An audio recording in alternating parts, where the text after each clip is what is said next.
कुछ ऐसे magical beast जो बड़ी बड़ी दीवारों के अंदर इंसानों को कैद करके रखते थे। इस एडवेंचरस कहानी की शुरुआत होती है जिंजर और ब्रिक नाम की दो बहनों को दिखाते हुए। ये बहनें एक सफर पर निकली हुई थी जो अपने घोड़े पर बैठी होती हैं। लगातार अब ये फॉरेस्ट वाला एरिया तय करने लगी थी। अब बहुत ज्यादा ट्रैवल करते हुए उनका घोड़ा भी थक चुका था क्योंकि विंटर का सीजन चल रहा होता है। चारों तरफ बर्फ मौजूद थी और काफी ठंड हो रही होती है। इसीलिए जिंजर और ब्रिक दोनों ही घोड़े पर से उतर गए और उसे वहां से लेके जाने लगे। थोड़ा और आगे जाने पर उन्हें एक अबेंडन गांव मिलता है जहां की सारी चीजें डिस्ट्रॉय कर दी गई हैं। ऐसा लग रहा था कि यहाँ किसी ने हमला किया हो। कई जगहों के घर एकदम से तहस नहस कर दिए गए थे तो कितने लोगों की ब्लड वहां गिरे होते हैं। अब यहाँ जिंजर और ब्रिक जब उस जगह को थोड़ा एक्सप्लोर कर रहे थे तभी उन्हें एक लेडी दिखाई दी। ये बूढ़ी लेडी अजीब तरीके से बात कर रही होती है और उसी गांव में रह रही थी। जिंजर और ब्रिक ने उस बूढ़ी औरत से पूछने का ट्राई किया कि आखिर यहाँ एक्चुअली हुआ क्या था। तब जाकर वो बूढ़ी औरत सिर्फ इतना बताती है कि मेरे पूरे फैमिली मेंबर्स को उसने मार दिया।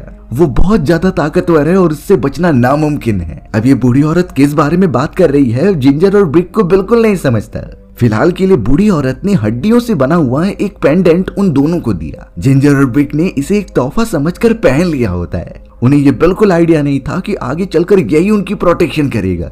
फिलहाल यहाँ पर जिंजर और ब्रिक आगे का सफर तय करते हैं एक सेफ जगह पर जाने के लिए। ये जगह तो पहले से ही डिस्ट्रॉय हो चुकी थी तो यहाँ वो नहीं रह सकते। उनके घोड़े ने कुछ अजीब सा सेंस किया था इसीलिए वो पहले ही भाग गया था। अब यहाँ बर्फ के अंदर चलने के बाद ब्रिक का पैर एक जाल के अंदर फंस जाता है। ये जानवरों को पकड़ने के लिए लगाया गया था लेकिन ब्रिक का पैर निकल ही नहीं रहा होता। जिंजर भी बहुत ज्यादा कोशिश करती है पर इस तरीके से उसकी मदद करना मुश्किल होगा। इसीलिए अब जिंजर ब्रिक को वहीं छोड़कर बूढ़ी औरत से मदद मांगने चली गई। ब्रिक का पैर तो इस हमले से बहुत ज्यादा जख्मी हो चुका था। जिंजर जब उस अबेंडन गांव में पहुंचती है तो उसे बूढ़ी औरत कहीं दिखाई नहीं दे रही थी, बल्कि अब तो उसे वॉल्फ की ग्राउलिंग की आवाज आती है। यानी हो ना हो ब्रिक बहुत ज्यादा खतरे में हो सकती थी। हमें तो ब्रिक के सामने वही वॉल्फ दिखाया गया जो कि उसे देखकर गुर्रा रहा था। जिंजर उसकी मदद करने आती ही है पर वहाँ हंटर नाम का एक आदमी आ गया। हंटर ने एक आवाज लगाई जिससे कि वो वॉल्फ पीछे हट जाता है। यानी कि वो वॉल्फ हंटर का ही था और उसकी बात मानता था। अब हंटर को ब्रिक के पास बढ़ते हुए देखकर जिंजर काफी डर गई और उसे पीछे से मारने लगी। हंटर को चोट तो लगती है लेकिन वो जिंजर को पकड़ के नीचे गिरा देता है। बाद में जब वो ब्रिक के पास जा रहा था तो पता चला कि वो उसे कोई नुकसान नहीं पहुंचाएगा, बल्कि वो तो उस जाल को ओपन करके उसका पैर निकाल रहा होता है। ब्रिक के पैर पर काफी ज्यादा जख्म हो चुके थे, इसीलिए हंटर कुछ जड़ी बूटी निकालता है और उसके पैर पे लगा देता है। इससे उसका घाव जल्द से जल्द ठीक हो जाएगा। हंटर अब वहां से खड़ा हो गया और अपने वॉल्फ के साथ आगे बढ़ने लगा। जिंजर अपनी बहन ब्रिक को सही सलामत देखकर एकदम खुश होती है और उसे सपोर्ट करती है चलने में। हंटर नाम का वो आदमी जिंजर और ब्रिक को इशारों में उसके पीछे आने के लिए कहता है। यानी कि वो उन्हें नुकसान नहीं पहुंचाएगा बल्कि एक सेफ जगह पर लेकर जाएगा। यानी कि वो उन्हें नुकसान नहीं पहुंचाना चाहता था। इन्हीं चीजों को जानने के बाद जिंजर और ब्रिक सीधा उस जगह पर निकल पड़ते हैं। अब उस पूरे बर्फीले वाले इलाके को ट्रैवल करते हुए वो एक ऐसी जगह पर आ गए थे जो चारों तरफ बैरियर से घिरा हुआ था। हंटर जब उस जगह के गेट के ऊपर जाता है तो हमें गेट पर बहुत ही नुकीले नाखूनों के निशान दिखाई दिए। ऐसा लग रहा था कि कोई अजीब सा जानवर अंदर घुसने की बहुत कोशिश कर रहा था।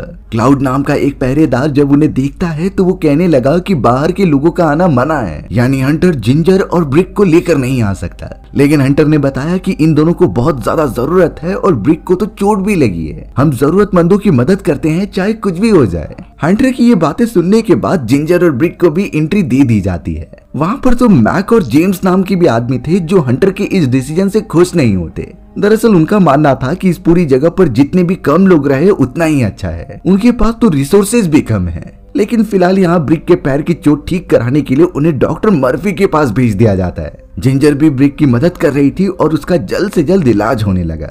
वो दोनों बहनें तो मर्फी से बहुत सारी बातें भी करती हैं इस अनजान जगह के बारे में, लेकिन मर्फी इस बारे में ज्यादा नहीं बोलते क्योंकि वो कुछ बताना नहीं चाहते थे। अब यहाँ जिंजर और ब्रिक को फिन नाम का एक आदमी एक कमरे में लेकर जा रहा था जहाँ पर वो अपने दिन गुजार सकते थे। फिन ने बताया कि ये कमरा रूलन नाम के एक आदमी के बेटे का हुआ करता था, लेकिन उसके बेटे ने लापरवाही की और इस जगह से बाहर निकलने के बाद वो मारा गया। जिंजर और ब्रिक तो अब उसी जगह पर रुकने का डिसाइड कर लेते हैं। अब कुछ समय में सारे मेंबर्स एक साथ बैठकर डिनर कर रहे थे जहां जिंजर और ब्रिक को भी इनवाइट किया गया था। डॉक्टर मर्फी फिर से सभी को याद दिला रहे थे कि हमारे रिसोर्सेज खत्म होने लगे हैं। अब उस जगह पर हंटर की भी एंट्री हुई जिसने अपने हाथ में एक वॉल्फ की जॉ ली होती है। वो उसके हड्डियों को नीचे रख देता है और खाना खाने के लिए बैठ जाता है। अब यहाँ जेम्स नाम का आदमी को हंटर से बहुत जलन होती थी। जेम्स इसलिए भी हंटर से बहुत ज्यादा गुस्सा था कि उसने जिंजर और ब्रिक को भी अपने साथ लाया होता है। उनके रिसोर्सेस खत्म हो रहे हैं और वो अलग अलग लोगों को ऐड करता जा रहा है। इन्हीं बातों के बीच जेम्स और हंटर के बीच बहुत घमासान लड़ाई होने लगी। हंटर ने तो जेम्स को मारने के लिए चाकू तक निकाल लिया था। गिलबर्ट और रोलैंड सभी को रोकते हैं क्योंकि ये समय लड़ाई का नहीं है। और अब अचानक उस मोमेंट पर बाहर से किसी की गुर्राने की आवाज आ गई। ये आवाजें किसी भी तरीके से वॉल्फ की तो नहीं लग रही थी, यानी एक वॉल्फ से भी खतरनाक जीव उस फॉरेस्ट में रह रहे हैं जिनसे बचकर अब ये सारे लोग छुपे हुए थे। उन सभी की कम्युनिटी वालों को और भी ज्यादा सुरक्षा बढ़ानी होगी क्योंकि क्रिएचर्स अगर एक बार अंदर आ गए तो सभी को मार देंगे। अब यहाँ जिंजर और ब्रिक सोए हुए होते हैं, तभी अचानक ब्रिक को कुछ विजन आने लगे। इस विजन के अंदर वो बहुत ही अजीब चीजें देखती है, जैसे कि उनके ऊपर कोई अटैक कर रहा है और कोई रिचुअल के अंदर वो फंसे हुए हैं। इतनी खौफनाक चीजें आखिरकार ब्रिक को कैसे दिखाई दे रही थी उसे नहीं समझता।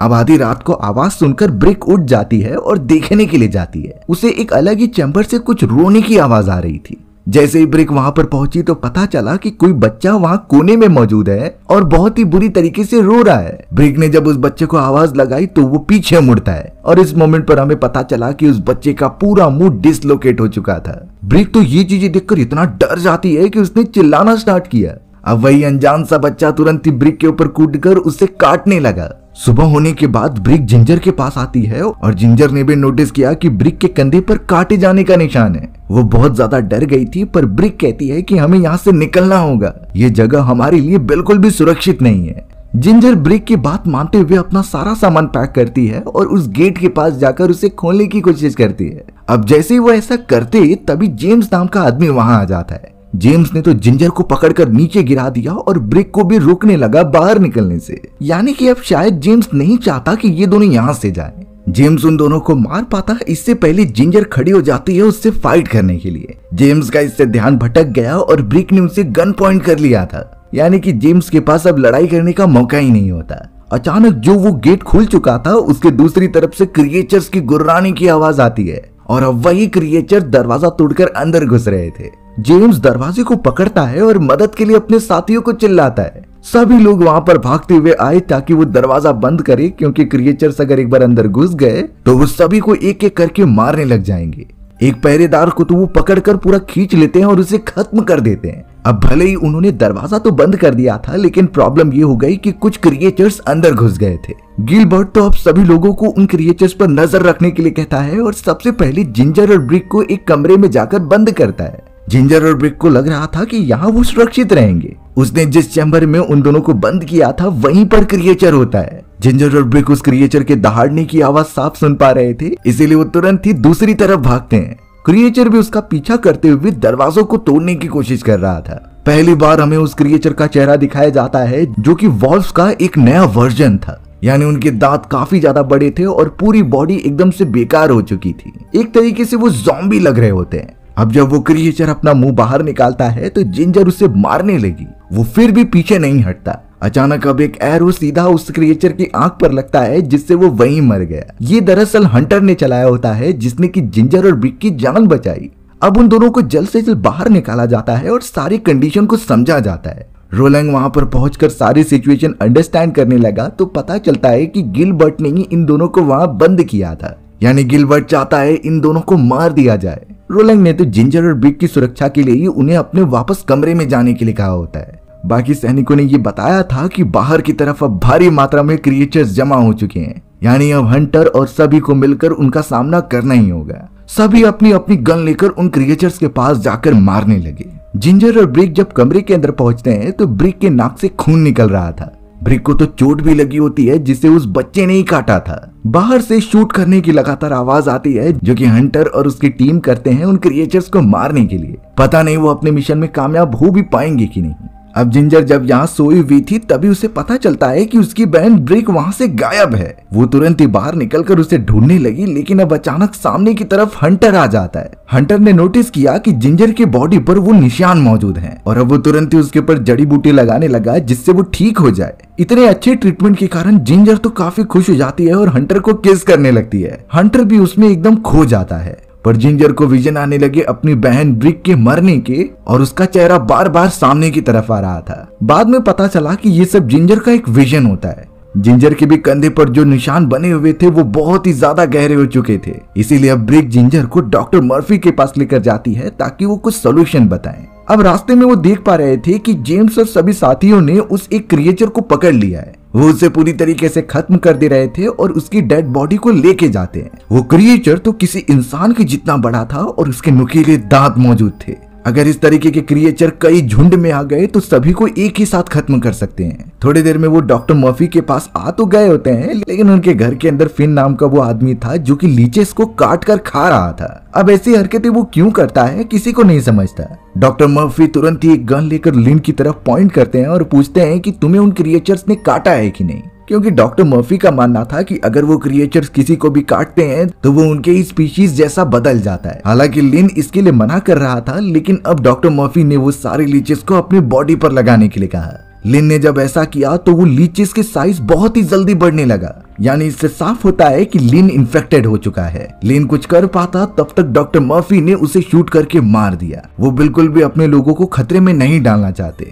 डॉक्टर मर्फी इसका कुछ सॉल्यूशन निकालेंगे, लेकिन तब तक के लिए जिंजर और ब्रिक को अपने कमरे में जाकर सेफ रहना होगा। जिंजर को डर लग रहा होता है कि ये जख्म उसने रोलिंग के बेटे जेफरी ने दिया है। सिर्फ जिंजर को पता था कि जेफरी भी उन क्रिएचर्स के द्वारा बाइट किया गया है और वो भी उनमें ही कन्वर्ट हो रहा है, यानी इसके हाई चांसेस हो सकते हैं कि जिंजर भी उन क्रिएचर में कन्वर्ट हो जाए। फिलहाल ब्रिक जिंजर का अच्छी तरीके से ख्याल रखती है क्योंकि उसे बहुत दर्द हो रहा था। हमें तो रोलिंग दिखाया गया जिसने अपने बेटे जेफरी को छुपा कर रखा था, क्योंकि अगर सभी को पता चलेगा कि वो क्रिएचर में कन्वर्ट हो रहा है तो वो जेफरी को मार देंगे। बट रोलिंग को शॉकिंग बात पता चली जब वो अपने बेटे जेफरी के लिए खाना लेकर जा रहा था। जेफरी वहाँ से गायब होता है, यानी कि अब वो लोगों की नजर में आ सकता है। रोलिंग तुरंत ही चारों तरफ अपने बेटे को ढूंढ रहा था। वहीं जिंजर को बार बार अपने सामने जेफरी दिखाई देता है जो उसे देखकर भाग रहा था। इतना ही नहीं, जब जिंजर सो रही थी तो उसके ऊपर वही जेफरी आ जाता है। जिंजर इससे बहुत ज्यादा चिल्लाई, पर अब तुरंत ही जेफरी एक कोने में जाकर छुप गया। जेम्स और उसके साथियों ने तो क्रिएचर को मार दिया था और उसका सर सामने की तरफ टांग दिया।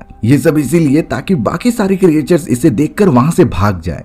हमें तो अब जिंजर के बॉडी पर अजीब तरीके के बाल दिखाए जाते हैं जो उसी क्रिएचर के थे, यानी कि उसके बॉडी में से वही बाल निकल रहे होते हैं और वो थोड़ी समय में क्रिएचर भी बन जाएगी। जिंजर जब एक और बार सो रही थी तो उसके ऊपर जेफरी फिर से कूद पड़ता है, जैसे लग रहा हो कि वो उसे कुछ बताना चाहता था। जिंजर इतना जोर से चिल्लाई कि सेमस नाम का एक आदमी उसे देखने चला आया, पर बाद में पता चला कि वो क्रिएचर यानी कि जेफरी ने सेमस पर हमला कर दिया है और उसे मार दिया है। सेमस के बाकी सारे साथी जब उस चैम्बर में आते हैं तो वो उसे मरा पड़ा हुआ पा रहे थे। सेमस के बॉडी से उन्हें कुछ बाल मिले जो ऑब्वियसली किसी लड़की के होते हैं और देखने पर पता चला कि ये तो जिंजर के बाल हैं। सभी सैनिकों का पूरा शक अब जिंजर के ऊपर चला गया था।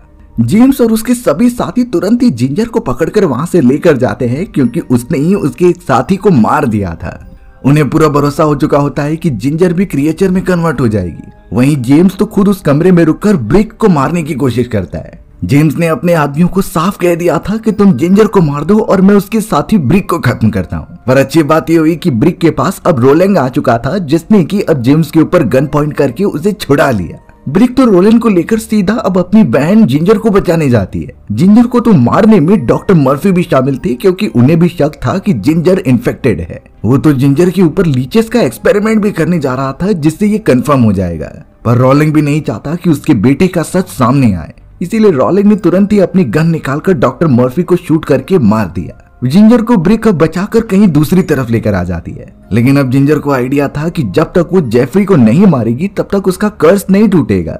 अगर एक बार जेफरी मर गया तो वो एकदम नॉर्मल इंसान बनकर रहेगी। इसीलिए अब अपनी बहन को अंदर ही बंद कर वो एक चाकू लेके चली जाती है जेफरी को मारने के लिए। जेफरी बेचारा अपनी मदर की ग्रेव के पास होता है, क्योंकि कई समय पहले उसकी मदर मर चुकी थी। वो बहुत ज्यादा दुखी था। जिंजर भी अब जेफरी के पास आकर उसे मारने के लिए तो जाती है, लेकिन उसका चेहरा देखकर उसे तरस आ गया। वो बिल्कुल भी जिंजर को चोट नहीं पहुंचा पाई। अब जेम्स के आदमी जैसे ही वो सारी चीजें नोटिस करते हैं तो वो फायर करने लगे। निशाना चूकने के कारण जिंजर और जेफरी दोनों ही वहां से भाग जाते हैं, बट शायद अब उन लोगों ने जेफरी को देख लिया होता है। हंटर अब ब्रिक के कमरे में आकर उसे बताने लगा कि तुम दोनों के ऊपर खतरा मंडरा रहा है। इसका विजन उसने अभी हाल ही में देखा है, तो तुम्हें सतर्क रहना होगा। बाहर जेम्स और सभी लोगों ने आखिरकार जेफरी को पकड़ ही लिया होता है, जिसका चेहरा इतना खतरनाक था। बट रोलिंग की ये मजबूरी थी, उसे ये पता नहीं चलने देना चाहिए कि ये उसका बेटा है। वो तुरंत ही अपने बेटे को गोली मारता है और एक कुएं के अंदर गिरा देता है। जिंजर को इससे बहुत बुरा लग रहा था। उन दोनों ने डिसाइड किया कि एक अच्छा मौका देखकर वो इस जगह से निकल जाएंगे। हंटर ने तो जिंजर और ब्रिक को गाइड भी किया था कि तुम यहाँ से निकलने के बाद एक गुफा में चले जाना जहाँ उसने एक कैंपिंग बेस बनाया है। मौका देखकर जिंजर और ब्रिक उस जगह से निकल भी जाते हैं और अब उन्हें उन क्रिएचर्स के चिल्लाने की आवाज आने लगी।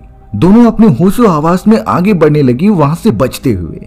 बट अब थोड़ी देर बाद दोनों अलग हो जाते हैं, जिसमें कि अब ब्रिक एक डेड बॉडी के पास जाकर गिरती है। वहां पर तो अब उसने जिंजर को भी पता लगा लिया था, बट जिंजर के बॉडी पर खून लगे होते हैं। जिंजर बता रही थी कि वो खुद को कंट्रोल नहीं कर पाई उस आदमी को मारने से पहले, यानी जो डेड बॉडी जमीन पर पड़ी हुई थी उसे जिंजर नहीं मारा है। ब्रिक फिलहाल जिंजर को लेकर उसी गुफा में चली गई जहाँ हंटर ने कहा था। उस जगह पर एक बूढ़ी औरत होती है। बूढ़ी औरत से ब्रिक अब रिक्वेस्ट करने लगी कि जिंजर को ठीक करने के लिए कुछ किया जाए, बट बूढ़ी औरत ने बोला कि अब काफी देर हो चुकी है। जिंजर ने पहले ही एक आदमी का कत्ल कर दिया, जिससे ये कंफर्म होता है कि वो बन चुकी है एक खतरनाक क्रिएचर। हंटर भी अब उस जगह पर पहुंचता है अपने वॉल्फ के साथ। हंटर को पता था कि कुछ तो गड़बड़ है, इसीलिए वो ब्रिक को कुछ विजन दिखाने के लिए कहता है जो एक्चुअल में फ्यूचर में होने वाले हैं। ब्रिक को उस बूढ़ी औरत ने कुछ तो मंत्र पढ़े और उसे एक लिक्विड पिलाकर आफ्टर लाइफ में भेज दिया। उन विजन्स में ब्रिक उसी गांव को देखती है जहां वो सबसे पहले आई थी। चारों तरफ डेड बॉडीज पड़ी हुई होती हैं और जैसे ही वो आगे गई तभी उसे एक वेयरवॉल्फ जैसा खतरनाक क्रिएचर दिखाई दिया जिसका पैर फंसा हुआ था। बाद में पता चलता है कि ये कोई क्रिएचर नहीं बल्कि जिंजर ही है और अब हंटर जिंजर के पास आकर उसे मारना चाहता है क्योंकि ये भी क्रिएचर में कन्वर्ट हो रही है। ब्रिक उसे बचाने तो गई और चाकू की मदद से हंटर को मार दिया। शॉकिंग बात ये हुई कि उसने जिंजर पर हमला करके उसे खत्म किया होता है। ये सारी चीजें ब्रिक को बिल्कुल समझ नहीं रही होती और अब वो अपने होश में आ जाती है। उसने नोटिस किया कि गुफा में मौजूद उस बूढ़ी औरत को किसी ने मार दिया है। वहाँ जिंजर मौजूद नहीं थी, यानी ये काम उसका ही हो सकता है। हंटर तो ब्रिक से सारी बातें पूछने लगा कि तुमने विजन में क्या क्या देखा। अब हमें एक शॉकिंग बात पता चली कि हंटर ने तो ब्रिक को पकड़कर जेम्स के हवाले कर दिया है। यानी ये सारा प्लान उन सभी का था जिसमें कि वो वेयरवॉल्फ पूरी तरीके से खत्म करना चाहते थे। उन सारी चीजों में जिंजर को भी पकड़ने का प्लान था। गिलबर्ट तो ब्रिक को बहुत ज्यादा मारता है और उससे अपनी बहन जिंजर को बुलाने के लिए कहता है। जिंजर ब्लैक आउटफिट पहनकर वहां पर पहुंच चुकी थी जिसे की एंट्री दी जाती है और जेम्स अपने साथियों के साथ उसे मारने भी लगा। जिंजर ने शुरुआत में मार खाई और अपनी बहन को बचाने का ट्राई किया, बट पता चलता है कि वो तो एक अच्छे मौके का इंतजार कर रही थी। सबसे पहले उसने अपने नुकीले पंजों की मदद से जेम्स को मारा और आखिरकार उस दरवाजे को ओपन कर दिया जो उन सभी को प्रोटेक्ट किया करता था। जिंजर के इशारे पर कई वेयरवॉल्फ अंदर आ जाते हैं और एक एक करके सभी इंसानों को मारते जाते हैं। वहां आग लगी थी जिसमें गिलबर्ट ब्रिक को जलाना चाहता था, पर गिलबर्ट से लेकर हर एक आदमी के ऊपर क्रिएचर्स हमला करते हैं। इवन वो सब तो रोलन को भी नहीं छोड़ते। हंटर यहाँ अपनी पूरी कोशिश कर रहा था उन क्रिएचर्स को मारने की और वो कामयाब भी होता है। उसने एक एक करके सभी को मारना स्टार्ट किया। रोलैंग जो अब पूरी तरीके से इन्फेक्टेड हो चुका था, उसे पता होता है कि अब वो नहीं बचने वाला, तो इसीलिए वो कमरे के अंदर चला गया और पूरी तरीके से आग लगा दी। हंटर तो लगातार उन क्रिएचर्स को मारता ही जा रहा था, पर एक क्रिएचर ने उसे जख्मी कर दिया। अब वो भी क्रिएचर में कन्वर्ट हो ही जाएगा, पर ब्रिक ने अपने विजन्स में देखा ही था कि हंटर किस तरीके से उसकी बहन की जान लेगा। इसीलिए ब्रिक ने चालाकी से हंटर को भी मार दिया और उसे खत्म किया। लगभग अब सभी मारे जा चुके थे, तो ब्रिक अपनी बहन जिंजर के साथ उस जगह से ही दूर चली गई। जिंजर, जिसकी हालत अब पूरी तरीके से क्रिएचर जैसी है और वो धीरे धीरे उसमें बदलने लगी थी, शायद वो अब अपनी बहन ब्रिक के साथ नहीं रहेगी, क्योंकि इससे उसकी बहन को खतरा हो सकता है। और इसीलिए जिंजर आखिरी बार अपनी बहन से मिलती है और हमारी कहानी भी यहीं खत्म हो गई। सो व्यूअर्स, आपको ये स्टोरी कैसी लगी कमेंट सेक्शन में बताना भूलना मत। और अगर आपको मेरा एक्सप्लेनेशन 1% भी अच्छा लगा होगा ना, तो वीडियो को लाइक एंड चैनल को सब्सक्राइब जरूर कर देना। मिलते हैं इसी तरीके की मजेदार वीडियोस में, तब तक के लिए बाय बाय।